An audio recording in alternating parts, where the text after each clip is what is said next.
luar biasa Nabi kita Muhammad itu. Anggap kalau muji Nabi itu dibagi dua. Nah, dikatakan apa? Nabi Muhammad itu ahsanun nasi khuluqan wa khalqa. Nabi Muhammad itu paling baiknya manusia dari segi khuluqan, akhlaknya, wa khalqa, dan penciptaannya, dari segi postur tubuhnya, kondisi tubuh beliau. Untuk memuji salah satunya saja tidak cukup. Seandainya tinta itu digunakan, seandainya lautan itu digunakan sebagai tinta untuk memuji Nabi kita Muhammad, saya tidak akan cukup. Nah, makanya kenapa kok para sahabat tidak pernah merayakan Maulid Nabi? Karena memang tidak perlu. Nabi Muhammad sudah ada di hadapan mereka. Sedangkan kenapa kok kita perlu merayakan Maulid Nabi? Karena kita ini kalau tidak ada Maulid Nabi ya tidak belajar sejarah Nabi. Coba kira-kira kalau tidak ada majelis Maulid, apakah di rumah jenengan baca sejarah Nabi Muhammad? Nah, seandainya jenengan saya kasih kitab hadiah dari saya, terjemah Sirah Ibn Hisham, sirah yang menjelaskan tentang kehidupan Nabi kita Muhammad mulai semenjak sebelum Nabi dilahirkan, kemudian Nabi dilahirkan sampai Nabi wafat. Peperangan apa semuanya, sahabat-sahabat yang masuk Islam di tangan Nabi Muhammad, peperangan yang dihadiri Nabi Muhammad, akhlak Nabi Muhammad, semuanya ada di situ. Nah, itu kitab bahasa Arabnya tebelnya kira-kira segini. Kalau diterjemahkan bahasa Indonesia otomatis pasti lebih tebal. Kenapa? Karena bahasa Indonesia itu panjang. Makanya ada yang bertanya, Beb, gimana hukumnya kita megang Quran terjemahan tanpa wudhu? Tidak wudhu megang Quran terjemahan, maka bisa dikatakan boleh. Kenapa seperti itu? Karena kaidahnya para ulama, selagi bahasa selain Al-Qur'annya itu lebih banyak, maka boleh dipegang tanpa wudhu. Cuman alangkah indahnya jika kita beradab, walaupun kita megang Al-Qur'an terjemahan tetap megang wudhu. Cuman kalau hukum fikihnya, kaidahnya kalau kalimat selain Qur'annya itu lebih banyak, maka boleh dipegang tanpa berwudu. Nah, seperti tafsir, ya. Tafsirnya para ulama. Al-Quran itu kan satu buku, satu jilid, kemudian ditafsirkan. Jadi misalnya apa? Tafsir Sawi, ya, ada empat jilid. Nah, ini kan sudah jelas, berarti kalimat penjelasannya, kalimat tafsirnya lebih panjang daripada Al-Qurannya. Maka boleh dipegang itu tafsir Sawi tanpa berwudu. Nah, jadi saya mana tadi kisahnya? Kalau saya jelaskan tafsir, cerita apa tadi? Sejarah Nabi kita Muhammad SAW. Rupanya ngantuk saja nih, orang nyambung kabeh ini. Ngantuk ya? Sami nih. Ditahan. Sedikit lagi. Sejarah Nabi kita Muhammad. Kalau kita dapat terjemahan kitab, saya kasih ke hadiah untuk panjenengan kitab terjemahan Sirah Nabawiyah yang lebih besar. Kalau diterjemahkan dalam bahasa Indonesia, kira-kira bakal jenengan baca atau mboten? Kira-kira bakal jenengan baca atau mboten? Nah, ini termasuk caranya para ulama. Para ulama kita ini mereka pakai kaidah, kata Nabi Muhammad, tidak akan datang suatu masa kecuali yang setelahnya akan lebih rusak daripada masa sekarang. Kalau Al-Imam tadi Syekh Zakaria Al-Ansari, Syekhul Islam Zakaria Al-Ansari, dipuji sama orang dengan sebutan Syekhul Islam, padahal beliau belum mendapat gelar Syekhul Islam. Beliau berusaha mulai detik itu untuk menjadi Syekhul Islam sesungguhnya.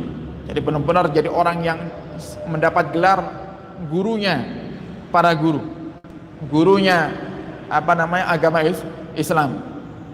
Nah, kalau kita, bagaimana keadaan kita di saat kita diberikan oleh orang lain kitab terjemahan Sirah Nabawiyah?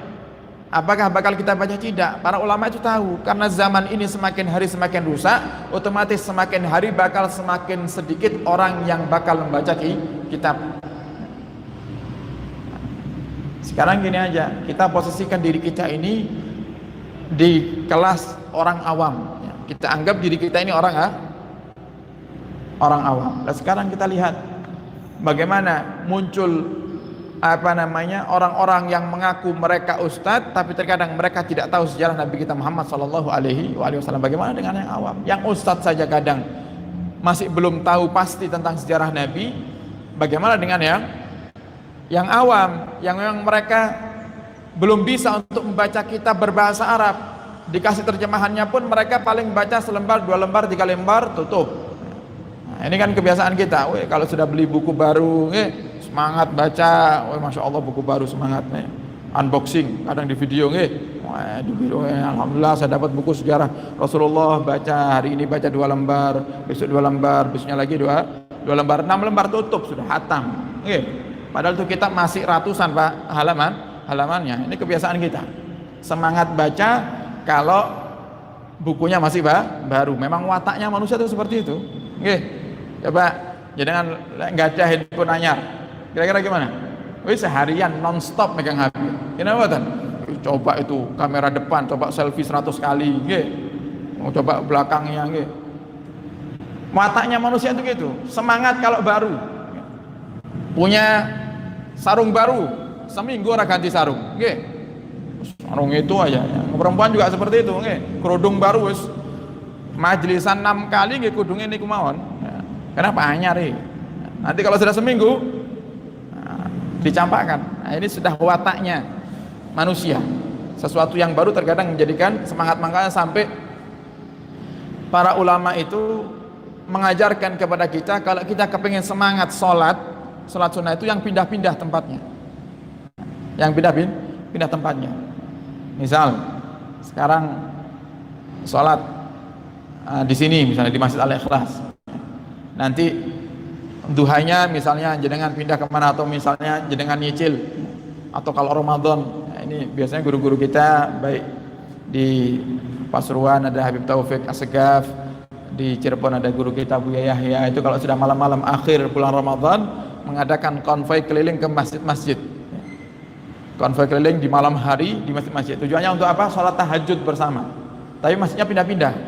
Jadi 2 rakaat di Masjid Al-Ikhlas, tausiah sebentar, pindah lagi di masjid mana lagi, Masjid Al-Munawwar, 2 rakaat, tausiah sebentar, terus seperti itu. Kenapa semangat? Karena posisinya baru kita masuk ke masjid tersebut.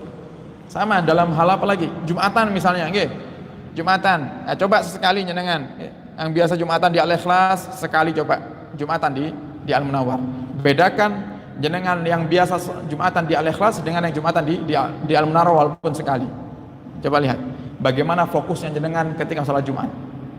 Kadang kalau kita sholat Jumat di satu masjid, terus masjid itu, ya kita tahu yang ceramah gini mawon kan dijadwalkan, kita mau nanti minggu pertama niki Ustaz Fulan nih, kedua ini sudah tahu. Coba kalau kita Jumatan di tempat lain yang bukan daerah kita, jauh, di tengah kota di Masjid Al-Munawwar, Ustadz yang ceramah juga kita tidak kenal, masih ada keinginan untuk mendengarkan.